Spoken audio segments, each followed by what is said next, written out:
Hi, this is Lori with eSpace. Thank you for your interest in the COOLSPACE Wi-Fi thermostats.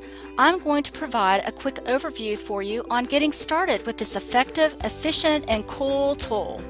First, let's start with making sure your thermostats are installed properly.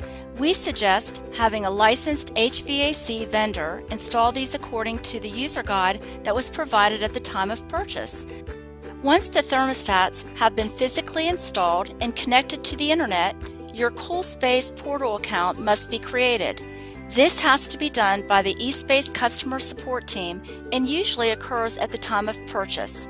If you are unsure if this has been completed, please email support@coolsolutionsgroup.com. Now that your portal has been created and set up, it is time to set up your spaces in the eSpace event scheduler that you would like to connect to your thermostats. On the left sidebar of your dashboard, scroll down and click COOLSPACE-HVAC and Manage Stats. The top section is where you set up your global, cool, and heat set points. This will be the fallback option for any thermostat that does not have cool and heat set points set at the thermostat level. Once this has been completed, the next step will be to map the thermostats to the appropriate space in eSpace. To do this, click on the Start Discovery Process button. Once this has been selected, the system will retrieve your thermostat information and populate them in a grid. Next is setting the default temperatures at the thermostat level. Click on the Set Points button on the thermostat you wish to adjust. Adjust the temperature to the level you desire and click Save. The last step is to map the thermostats to the space it will service. Click the Edit Spaces button and choose all of the spaces that will be controlled by this thermostat. Then click Back to Stats Grid.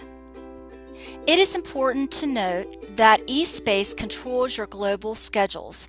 Any changes you make in the COOLSPACE web portal will be overwritten once a thermostat is mapped in eSpace.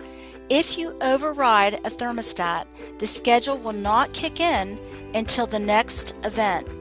This does not apply to the activation of the motion sensor.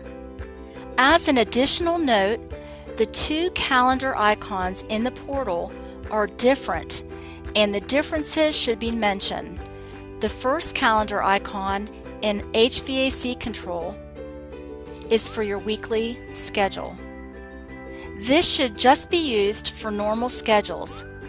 Think hours of operation and weekend schedules that do not change much. This will help keep the temperatures from being too hot or cold in the rooms if a pop-up event were to happen. The second calendar icon is where the events are shown that are in your event calendar. Any event in the event calendar will take priority over any set schedule. Once the event is over, it falls back to the default schedule. If you have any additional questions, please feel free to reach out to customer support at support@coolsolutionsgroup.com. Thanks so much and have a great day.